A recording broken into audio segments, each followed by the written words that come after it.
has to do with helping certain businesses and with the government making more money through taxes. Yes, and also the government controlling our lives, economy, and our freedom. I mean, this is a fascistic fait accompli of undermining what remains of a free market in America. I don't think I'm exaggerating by saying that because, Gard, I must really like you.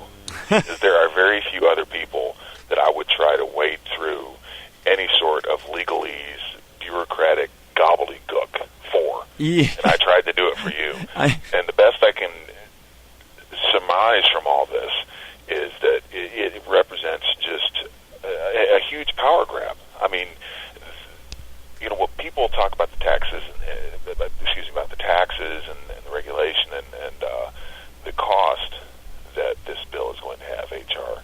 2454. Yeah. But they're not realizing the extent, I don't think, of the involvement that this bill is going to have in the economy.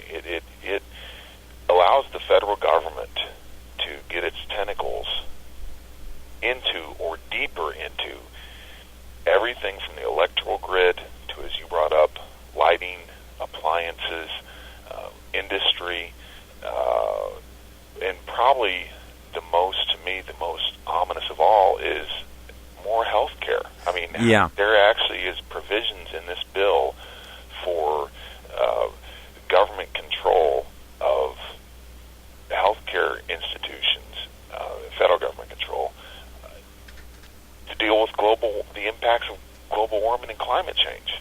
Yeah, Glenn, let's go into some of these specifics right now, the things that you found that aren't being discussed in this bill that I think really deserve a lot more attention. Can you tell us some of these that maybe will get some more alarm bells going in addition to the incredible cost and burdens and mercantilism behind this thing?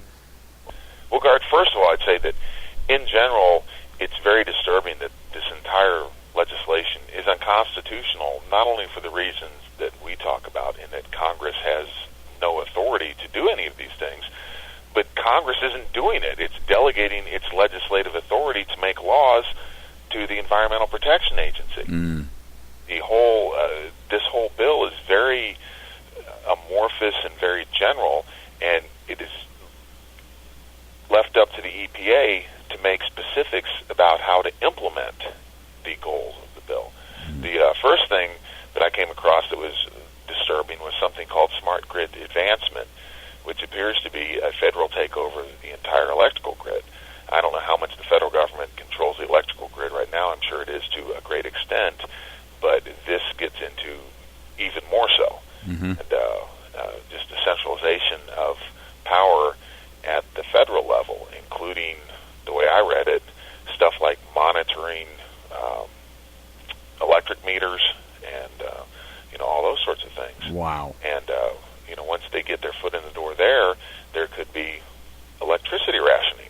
Oh. I think that's too far off to say. I mean, some of what people have to remember about this stuff is that they may think that we're being alarmist when they hear what this could lead to. But because there are no specifics, we don't know what it could lead to.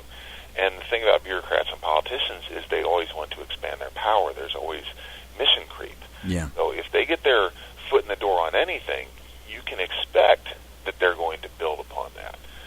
The second thing that was very disturbing to me was a section in Title II, which is energy efficiency, and it's subtitle A. And I apologize to everybody for having to read legalese. It's very confusing and awful.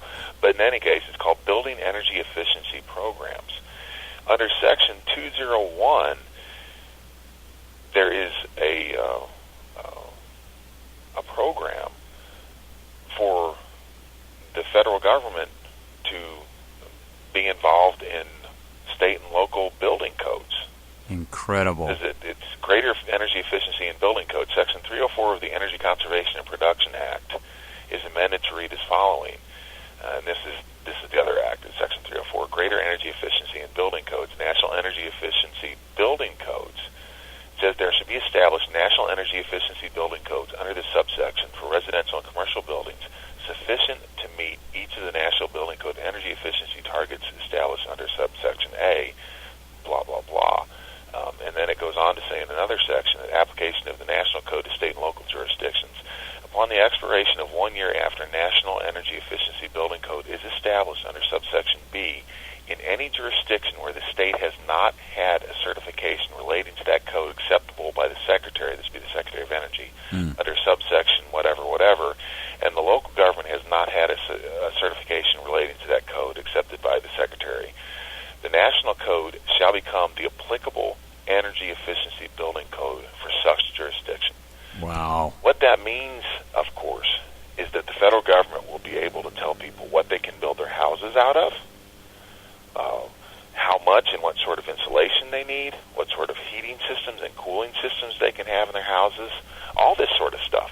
Yeah. I mean, it's essentially a takeover of the construction industry, the housing construction industry, and the office building construction industry. Oh, these people are so arrogant. Oh, God. Yeah, and it destroys any form of federalism, because if the state or local government where you live doesn't have a building code which the feds believe is up to their standards, they'll just come in and impose their own building code. You can't get away from it.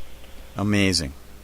And then, as you mentioned, under Title II, this is subtitle B, it's lighting and appliance energy efficiency programs.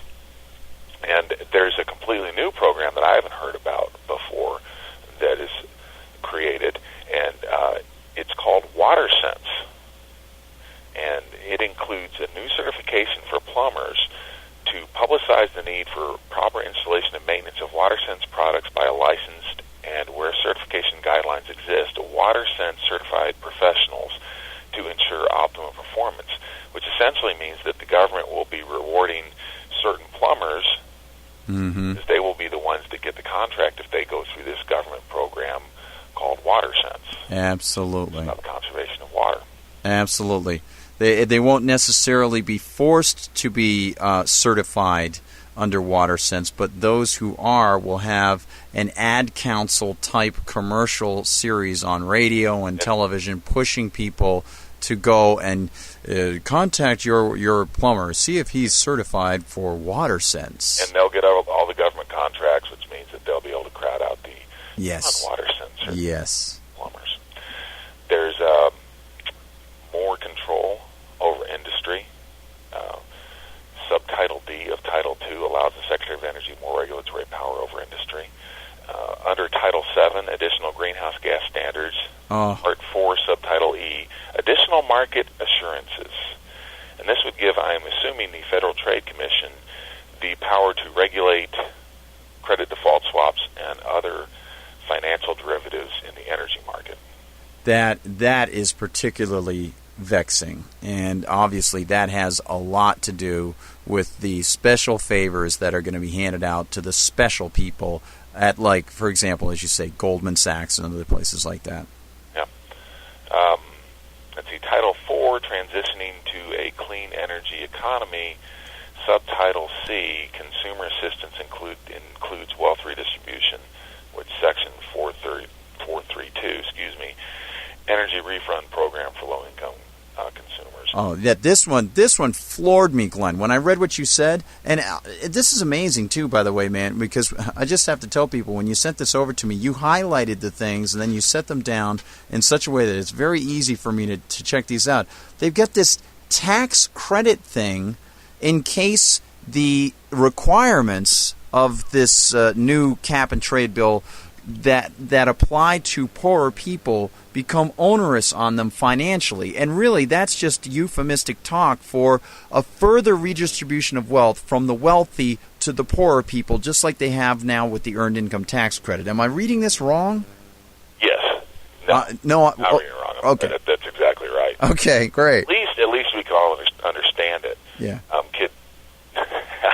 If everybody can indulge me for a second, can I read part of this? Yeah, please. It's great. Under Section B, energy tax credit calculation, and this goes down to subsection lowercase I, distribution. For each calendar year, the Environmental Protection Agency shall determine, pursuant to subparagraph B3, the aggregate reduction in purchasing power among all United States households that results from the regulation of greenhouse gas emissions under Title VII of the Clean Air Act, and distribute that aggregate reduction in purchasing power among all United States households based on household share of total consumption by all households, the carbon intensity and covered emissions intensity of household consumption, and the share of households' carbon and covered emissions consumption that is not financed by federal benefits subject to a cost of living adjustment that offsets increased carbon costs. Maximum energy tax credit. The maximum energy tax credit shall be equal to the arithmetic mean value of the amount allocated under Clause I to households of a specified household size in the lowest income quintile. Tax filings that include 5 or more individuals shall be eligible for the mean value of the amount allocated under Clause I to households that includes 5 or more individuals. Yeah, there you go. I got that one down. I had to read that about 4 times before I tried to figure out what the heck they were saying. If there are any accountants out there that could explain any of that to me, it would be really great. I had absolutely no idea what